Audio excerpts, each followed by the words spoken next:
हमारे पास विज्ञान भैरव तंत्र नाम के एक पुराने ग्रंथ से जुड़ी कुछ सामग्री है।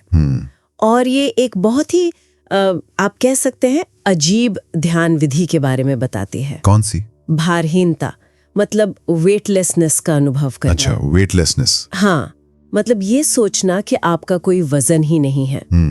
इसका मकसद ये समझना है कि कैसे अपने शरीर के वजन की भावना को छोड़कर एक अलग ही मानसिक अवस्था में पहुंचा जा सकता है। ये विधि इसलिए खास है क्योंकि ये किसी फिलोसॉफिकल आइडिया से नहीं शुरू होती। अच्छा? ये हमारे एक बहुत ही बुनियादी शारीरिक अनुभव से शुरू होती है, हमारे वजन से। ये बात तो है। और आगे बढ़ने से पहले ये जानना जरूरी है कि ये विचार आता कहाँ से है।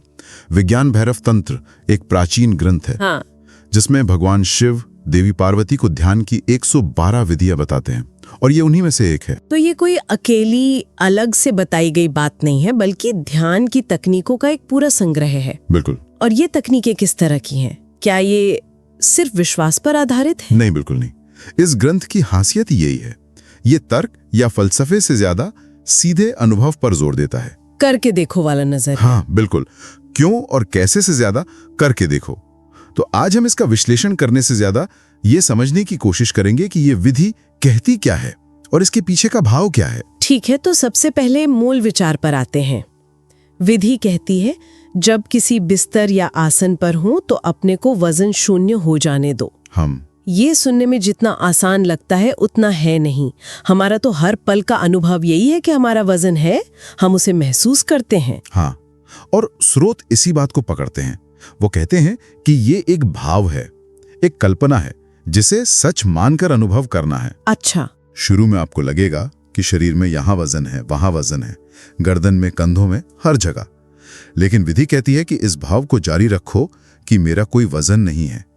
एक मिनट, ये तो एक तरह से खुद को हिप्नोटाइज करने जैसा हुआ कि आप एक बात को तब तक दोहराते रहें जब तक आप उसे सच न मानने लगे। आप इसे ऐसे भी देख सकते हैं, बल्कि स्रोत तो कहते हैं कि हम पहले से ही एक तरह के हिप्नोसिस में हैं। वो कैसे?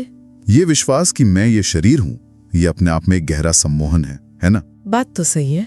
तो ये विधि उस सम्मोहन को तोड़ने की या उसे उलटने की एक प्रक्रिया है, जिससे आप डीहिप्नोटाइजेशन कह सकते हैं। ये दिलचस्प है।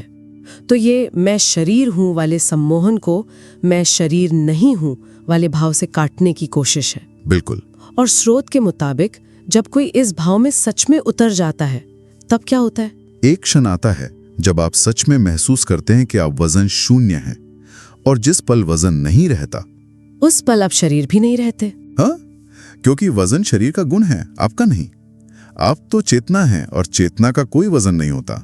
ये बात हमारे रोजमर्रा के अनुभव से बिल्कुल उल्टी है। विज्ञान तो कहता है कि जिस भी चीज का अस्तित्व है उसका वजन है। बिल्कुल। यहाँ तक कि प्रकाश की किरणों का भी बहुत मामूली सा ही सही पर वजन होता है। बिल्कुल सही। और इसी वजह से ये विधि विज्ञान और अध्यात्म के बीच एक दिलचस्प टकराव पैदा करती है। स्रोत में इस बात का भी जिक्र है कि वैज्ञानिकों ने ये जानने की कोशिश की है कि क्या आत्मा जैसी किसी चीज का वजन होता है। हाँ, मैंने उन प्रयोगों के बारे में सुना है। शायद 20वीं सदी की शुरुआत में कुछ डॉक्टरों ने मरते हुए लोगों का वजन लेने की कोशिश की थी, ये देखने के लिए कि क्या मौत के ठीक बाद वजन में कोई कमी आती है। हाँ, उनका विचार था कि अगर कोई आत्मा शरीर से बाहर निकलती है तो वजन में कुछ ग्राम का फर्क आना चाहिए। लेकिन नतीजे बहुत अजीब थे। क्या हुआ? ज्यादातर मामलों में वजन में कोई फर्क नहीं पड़ा और कुछ मामलों में तो वजन थोड़ा से बढ़ भी गया। वजन बढ़ गया, ये तो और भी ज्यादा हैरान करने वाला है ना? क्या स्रोत इस पर कोई सफाई देते हैं कि ऐसा क्यों हुआ होगा? स्रोत इसे एक पहेली की तरह पेश करते हैं। वो कहते हैं कि विज्ञान के लिए ये समझना मुश्किल है क्योंकि विज्ञान पदार्थ को मापता है। और अगर कोई चीज वजन शून्य है तो वो विज्ञान की परिभाषा में पदार्थ ही नहीं है, तो विज्ञान उसे माप ही नहीं सकता। उनके हिसाब से आप पदार्थ नहीं है। ठीक है, तो एक तरफ विज्ञान है जो हर चीज में वजन ढूंढ रहा है और दूसरी तरफ ये ध्यान विधि है जो कह रही है कि तुम वो हो जिसका कोई वजन ही नहीं है। बिल्कुल। पर क्या इसका कोई मनोवैज्ञानिक पहलू भी है?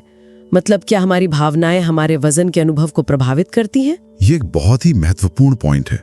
स्रोत कहते हैं कि मन का भी अपना एक वजन होता है। मन का वजन? हाँ, याद कीजिए, जब आप बहुत सुखी या उत्साहित होते हैं तो कैसा महसूस करते हैं? हल्का, जैसे हवा में उड़ रहे हो। हम कहते भी हैं खुशी से मन हल्का हो गया। और जब आप दुखी, निराश या तनाव में होते हैं? भारीपन महसूस होता है। ऐसा लगता है जैसे कोई बोझ है, कोई चीज नीचे की तरफ खींच रही है। बिल्कुल, छाती पर एक दबाव सा महसूस होता है ना? हाँ। स्रोत इसी अनुभव की बात करते हैं। वो कहते हैं कि सुख के क्षणों में आप हल्के महसूस करते हैं, क्योंकि उस समय आप अपने शरीर को लगभग भूल जाते हैं। अच्छा। आपका ध्यान शरीर पर नहीं होता, लेकिन दुख में आप शरीर से और ज्यादा चिपक जाते हैं। हर दर्द, हर तकलीफ शरीर में ही महसूस होती है। तब आप भार अनुभव करते हैं। वाह। और ये भार दुख का नहीं, बल्कि दुख के कारण शरीर से आपके चिपकने का है। ये एक बहुत ही कमाल का इंसाइट है। तो ये सिर्फ एक कहावत नहीं है कि दुख का बोझ, बल्कि हमारे अनुभव के स्तर पर ये सच है। बिल्कुल सच है। तो अगर ये विधि कहती है कि शरीर से जुड़ाव तोड़ा जा सकता है, तो इसका मतलब हम इस भारीपन से भी मुक्त हो सकते हैं। हाँ, यही इसका अगला स्तर है। स्रोत कहते हैं कि जब ध्यान की बहुत गहरी अवस्था में ये जुड़ाव, जिसे तादात्म्य कहते हैं, तादात्म्य मतलब आइडेंटिफिकेशन, बिल्कुल, ये मान लेना कि मैं ही शरीर हूँ। हाँ बिल्कुल, जब ये पहचान पूरी तरह टूट जाती है कि मैं ये शरीर हूँ, तो शरीर के नियम जैसे गुरुत्वाकर्षण आप पर से अपनी पकड़ खोने लगते हैं। पकड़ खोने लगते हैं? बिल्कुल। मतलब? स्रोत में तो यहाँ तक दावा किया गया है कि गहरे ध्यान में लोग जमीन से ऊपर हवा में उठ सकते हैं। क्या मतलब लेविटेशन की बात हो रही है? हाँ। ये तो बहुत बड़ा दावा है। क्या इसका कोई उदाहरण भी दिया गया है? हाँ, स्रोत में बोलिविया की एक महिला टेरेसा न्यूमन का जिक्र है, जो ध्यान की गहरी अवस्था में जमीन से कई फीट ऊपर उठ जाती थी। सच में? और कहा जाता है कि ये घटनाएं कई बार वैज्ञानिकों और डॉक्टरों की निगरानी में भी दर्ज की गईं, जो इसकी जांच करने आए थे। ये तो सुनने में किसी फिल्म की कहानी जैसा लगता है। इसके पीछे का तर्क क्या है? मतलब सिर्फ ये मान लेने से कि मैं शरीर नहीं हूँ, कोई गुरुत्वाकर्षण के नियम को कैसे तोड़ सकता है? स्रोत इसे एक बहुत सुंदर एनोलॉजी से समझाते हैं। वो कहते हैं, कल्पना कीजिए कि एक बहुत शक्तिशाली सम्राट है, लेकिन उसे भूलने की बीमारी हो गई है और वो खुद को अपने ही एक गुलाम के साथ जोड़कर देखने लगा है। वो गुलाम की तरह ही रहता है, उसी की तरह दुख झेलता है, भीख मांगता है, रोता है, जबकि असल में वो पूरे साम्राज्य का मालिक है। और जिस दिन उसे अपनी असली पहचान याद आ जाएगी कि वो गुलाम नहीं सम्राट है, उस एक पल में सब कुछ बदल जाएगा। बिल्कुल, उसकी शक्ति, उसका आत्मविश्वास सब वापस आ जाएगा। अच्छा? ठीक यही बात यहाँ लागू होती है। स्रोत कहते हैं कि तुम वो सम्राट हो, वो असीम चेतना हो, और ये शरीर तुम्हारा गुलाम या एक साधन मात्र है, लेकिन तुमने इसके साथ तादात्म्य स्थापित कर लिया है। समझ गए। जिस क्षण तुम्हें अपनी असलियत का बोध होता है, शरीर का वजन और गुरुत्वाकर्षण जैसी चीजें तुम्हारे सामने बहुत छोटी लगने लगती हैं। वो शक्ति तुम्हारे अंदर ही है। ये एक बहुत शक्तिशाली विचार है, भले ही लेविटेशन वाली बात पर यकीन करना मुश्किल हो। तो अगर कोई इस अनुभव को आजमाना चाहे, तो उसके लिए क्या कोई खास तरीका बताया गया है? मतलब प्रैक्टिकल स्टेप्स क्या हैं? हाँ बिल्कुल, इसके लिए स्रोत में सिद्धासन को सबसे अच्छी विधि बताया गया है। सिद्धासन? अच्छा, ये वही आसन है जिसमें अक्सर बुद्ध और महावीर की मूर्तियां दिखाई देती हैं। हाँ वही। ठीक है, तो इसमें बैठने का तरीका बहुत महत्वपूर्ण है। कैसे करना है इसे? सबसे पहले जमीन पर बैठें, किसी कुर्सी या ऊंची जगह पर नहीं, बल्कि प्रकृति के ज्यादा से ज्यादा करीब। ओके। अपनी रीढ़ की हड्डी को बिल्कुल सीधा रखें। इसका एक वैज्ञानिक कारण भी है। जब रीढ़ सीधी होती है तो आप पर गुरुत्वाकर्षण का प्रभाव कम से कम होता है, शरीर ज्यादा बैलेंस्ड महसूस करता है। ठीक है, जमीन पर सीधी रीढ़ के साथ बैठ गए। इसके बाद आंखें बंद करके अपने शरीर को संतुलित करना है। स्रोत एक बहुत रोचक तरीका बताते हैं। क्या? पहले थोड़ा दाईं ओर झुकें और गुरुत्वाकर्षण के खिंचाव को महसूस करें, फिर थोड़ा बाईं ओर झुकें और उस खिंचाव को महसूस करें। अच्छा, ताकि दोनों तरफ का फर्क पता चले। हाँ, ऐसा कुछ बार करने के बाद उस बिल्कुल बीच के बिंदु को खोजें जहां आपको खिंचाव या वजन सबसे कम महसूस होता है। एक ऐसा पॉइंट जहां पूरी तरह से बैलेंस्ड है। एक तरह का सेंटर ऑफ ग्रेविटी खोजना, जहां शरीर को सीधा रखने के लिए कोई मेहनत ना करनी पड़े। बिल्कुल, वो संतुलन का केंद्र। और जब वो केंद्र मिल जाए तो उस स्थिति में स्थिर हो जाएं। शरीर को हिलाना डुलाना बंद कर दें। और तब असली काम शुरू होता है। शरीर को भूल जाएं। ये कैसे करें? हमारा ध्यान तो वहीं जाता है जहां कोई तकलीफ या सनसनी होती है। यहीं पर वो भाव काम आता है जिसकी हमने शुरुआत में बात की थी। बस ये भाव करें, ये कल्पना करें, ये विश्वास करें कि मेरा कोई वजन नहीं है, मैं वजन शून्य हूँ। इस विचार को अपने अंदर गूंजने दें। कोई जोर जबरदस्ती नहीं, बस एक सहज भाव। और इसे लगातार करते रहना है। हाँ, बस इस वजन शून्यता के भाव में टिके रहें।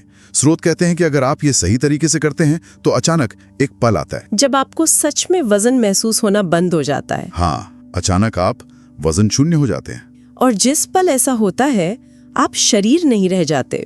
और जब शरीर का बोध चला जाता है तो मन का क्या होता है? तब आप मन का भी अतिक्रमण कर जाते हैं, यानी मन के पार चले जाते हैं। अच्छा। क्योंकि मन भी शरीर का ही एक हिस्सा है, एक सूक्ष्म हिस्सा। और अगर पदार्थ का वजन होता है तो मन का भी वजन है, जैसा हमने सुख और दुख के उदाहरण में देखा। सही।